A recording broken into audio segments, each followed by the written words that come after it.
You can hear me. Grayson Grundhoefer, Sic'Em365.com. Grayson, I know that Jack already apologized to you, so that means that I don't have to for running long. No, you absolutely don't. I just figured, I was like, he's got to be calling me sometime soon. We got a lot to talk about. We Definitely a very important prospect. Well, here's the deal. So I didn't even think about this at first, but if Malachi Nelson is visiting Texas A&M, that kind of sets up a domino effect of whether he makes a decision and changes his mind or not, of things that could very much affect Baylor in Austin Novosad, right? That's a great question. I think it's a question and a point that a lot of people have brought up. And I don't know how accurate it is. And the reason why I say that is because if you kind of look at kind of what Texas A&M has done and also kind of what Baylor has done, it's been kind of polar opposites, right? So Texas A&M, they've looked at a lot of different prospects. They've offered a lot of different quarterbacks. They've kind of, spread things out a little bit. And part of it is because they lost the commitment in Eli Holstein a while ago, who ended up coming to Alabama. And that made them kind of restructure things. So you saw them go out and, offer Dante Moore and go out and talk to Jaden Rashada as well. And so they've really kind of cast a wide net, which just makes you believe, they really want a 2023 quarterback really badly. On the Baylor side, it's been the complete opposite, right? Where they've just been kind of like, we know the guy that we want. We know we want Austin. Austin's been our number one priority for a long time. And I think that those two polar opposites are kind of showing themselves right now, but that doesn't necessarily mean A&M doesn't want Austin or that A&M's moved on from Austin. I think it's more that they're just kind of hedging their bet a little bit and making sure that they have some security in case Austin does decide to stick to his commitment at Baylor, which, I think we're probably going to find out in the next week.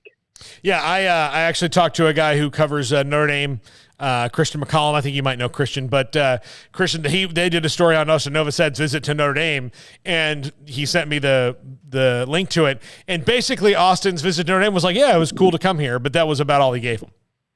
Yeah, and that's how I would classify it. It was a good unofficial visit. Austin had never been to Indiana before. It was one of those things that it's just, a cool place to go visit, right? I mean, it's Notre Dame. It's the same reason why you take a visit to Ohio State.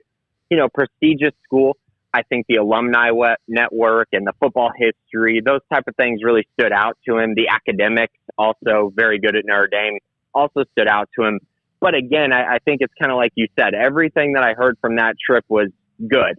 And I think the problem for Notre Dame is it's not an unofficial visit. So you only got him there for a day, literally got there Tuesday morning and then, showed up the night before, but was only there for Tuesday and then had to leave. And so it's one of those things where you just don't have enough time. And so you really needed that one day to just really work a miracle, right? I mean, if Austin's going to decide next week, which is what he's told me, then it's really hard to get a kid to flip unless you just put together one of the best visits he's ever seen.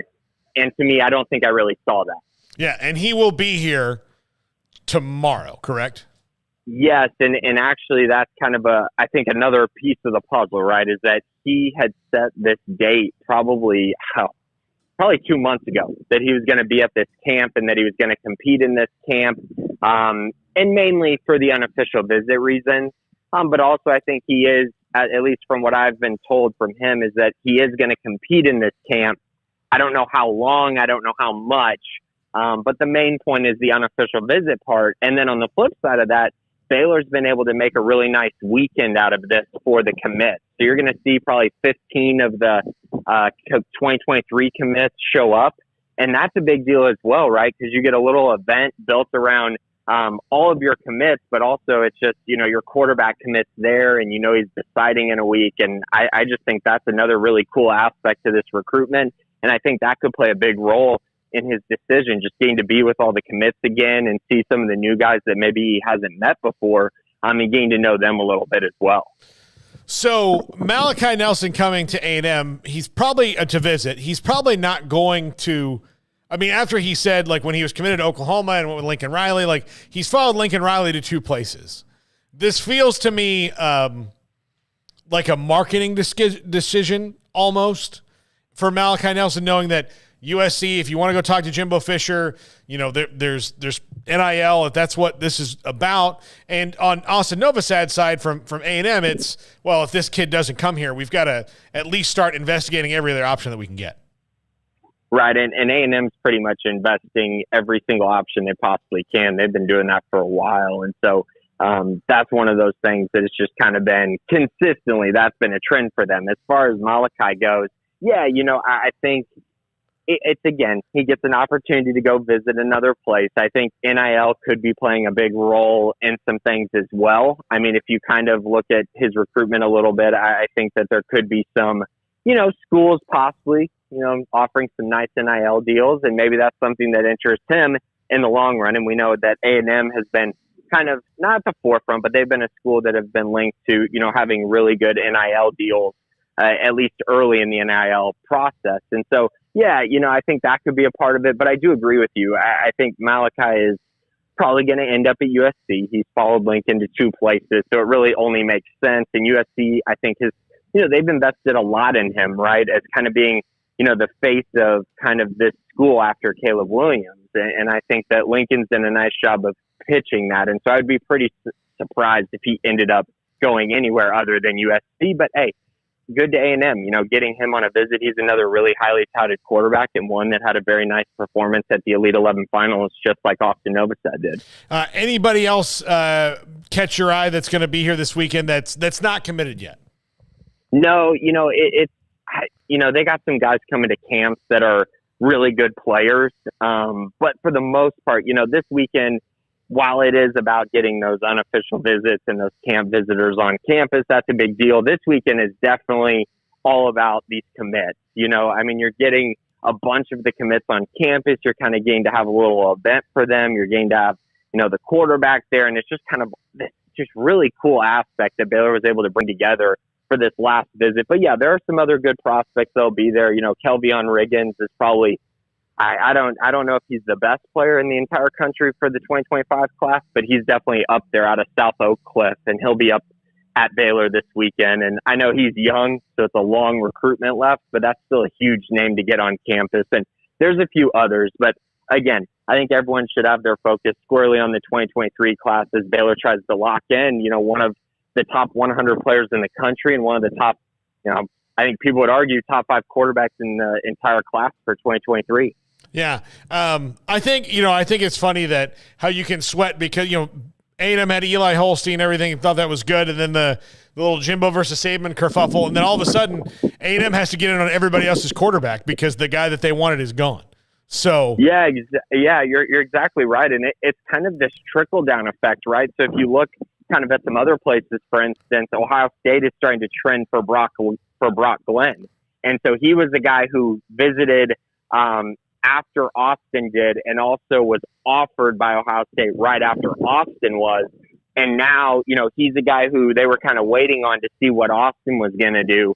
And now Brock is trending in that direction as well. And now you just have this crazy dynamic where, yeah, A&M's looking for a quarterback as well. And all of these schools are just trying to kind of pivot into the next option. And I think that's going to be really fascinating to watch. And, every year there's always going to be at least one or two guys that really jump on the scene during their senior year. And I think you'll probably see A&M and maybe some other schools, Notre Dame specifically, as a couple schools who maybe try to get in on some guys who maybe arrive a little bit later in the process or develop later in the process during their senior year. Well, Brock Glenn is down to his top 5, right? Mm-hmm. And it's Auburn, TCU, FSU, Ohio State, and LSU. So yeah, and he's deciding in a couple days, I think. Tomorrow. Yeah, tomorrow. Yeah, so. Tomorrow. And I'm pretty sure it's going to be Ohio State, just kind of reading the tea leaves a little bit. We'll see. I think all those schools probably think they're in a pretty good position, but it appears that Ohio State is at least trending for him at this moment, which is kind of funny because that's kind of what everyone was speculating when he and Austin were both offered within a week of each other. Yeah, why would he go to Ohio State when he can make a wonderful life decision? I don't understand these people. Yeah. Hey, I mean, Florida State's got a lot to prove. They got a lot to prove on the field that Ohio State doesn't have to prove, at least at this moment. But they need him to prove it. Like, that's the thing. Like, they can say, like, look, we understand that we have a lot to prove. We need you to help us prove it. Like, that's like, we need people like you and all your buddies who are good at football. We need. You're right. When Florida State tells you we need you to be the future of our program and carry us into the next chapter, they really mean it. Yeah. Some schools don't mean it. Yeah, you're exactly right. Exactly. See, you're getting a genuine need. Now, I understand that desperation is a stinky cologne. So sometimes that's not the best thing. Grayson, your thoughts on the realignment circus that continues to roll on, and George Kliavkov's comments today at Pac-12 Media Days?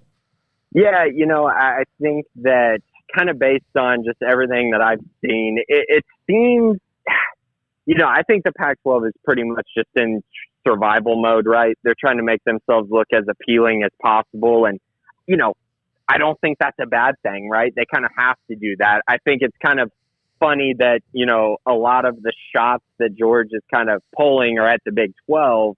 And it's like, oh, but then when he talks about the Big 10, everything is kind of calmed down and a little bit more, rational. And I find that to be hilarious as well because, the Big 10 did just take two of their biggest schools. But, for the Big 12, I think it's just what it is. Big 12's got to be aggressive. The Pac-12 is in a position where they're very vulnerable right now. And I think that they're probably intimidated, fearful, scared for the next chapter. And I think on the Big 12 side, Big 12 is just sitting in a good position right now, sitting back and just kind of waiting for the chips to fall. And I'm very curious how things play out. But, do you expect anything different? Out of the Pac-12 commissioner right now, they're in a really tough spot. And I don't think anything he could really say would really help change the national and public perception. It's weird. One of the things that the Pac-12 has going for it and against it is that they have schools that most everybody would want. That have options like Oregon and Washington. Like, they would have options if they were offered those options. Just like everybody else, you have, schools that, wouldn't. The Big 12 is sitting with a lot of brands right now that aren't valuable. They know they're valuable. We know they're valuable, but they're not Oregon and Washington valuable because of brand and market size. So the Big 12 can just kind of sit and wait because they're not the conference that's going to get poached.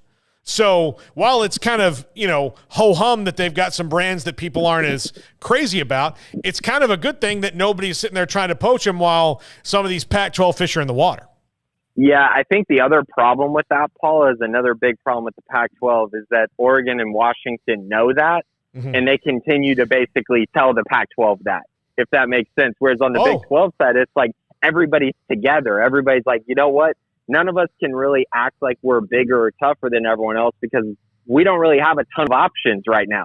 Whereas in the Pac-12, you got schools that just think they are the best school in the country and should easily get an offer to the Big 10. And the problem is that just simply is not realistic.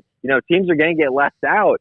And if they're not realistic about it, that's just going to continue to separate the conference and separate the people who are really the schools that are really on board with trying to make the conference work versus schools that are really on board with just getting everything they deserve, in quotes, as a program.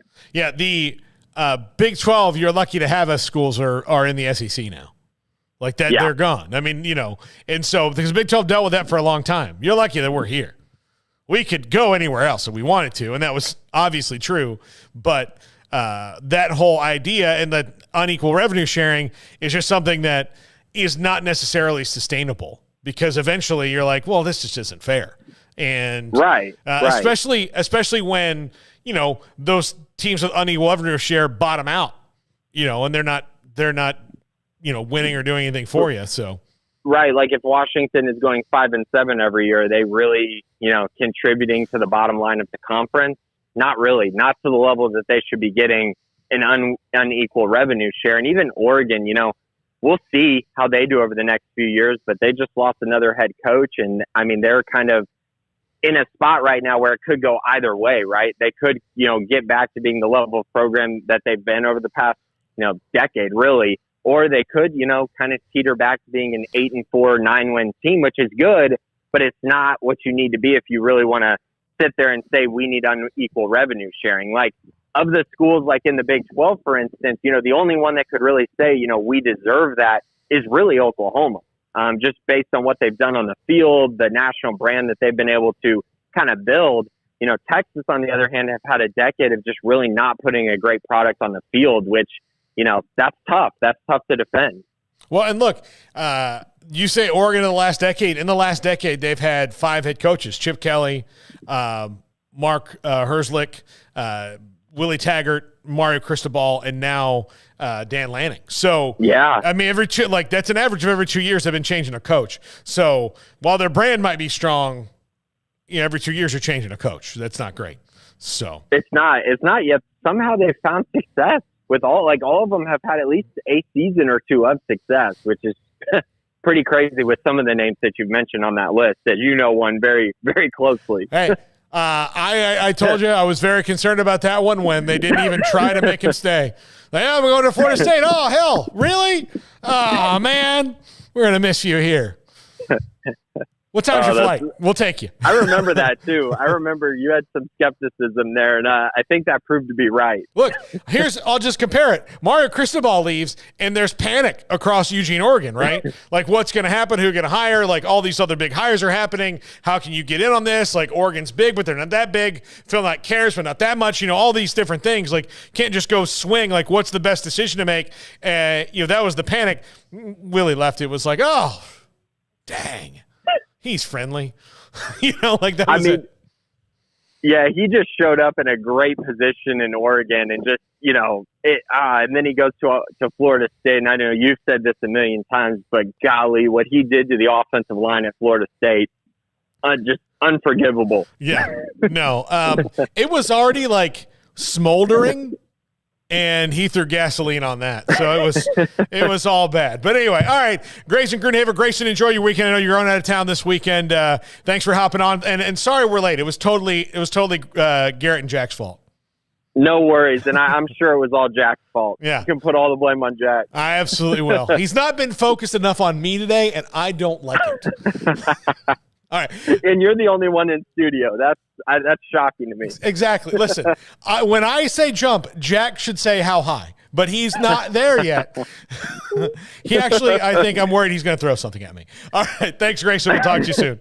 All right, y'all.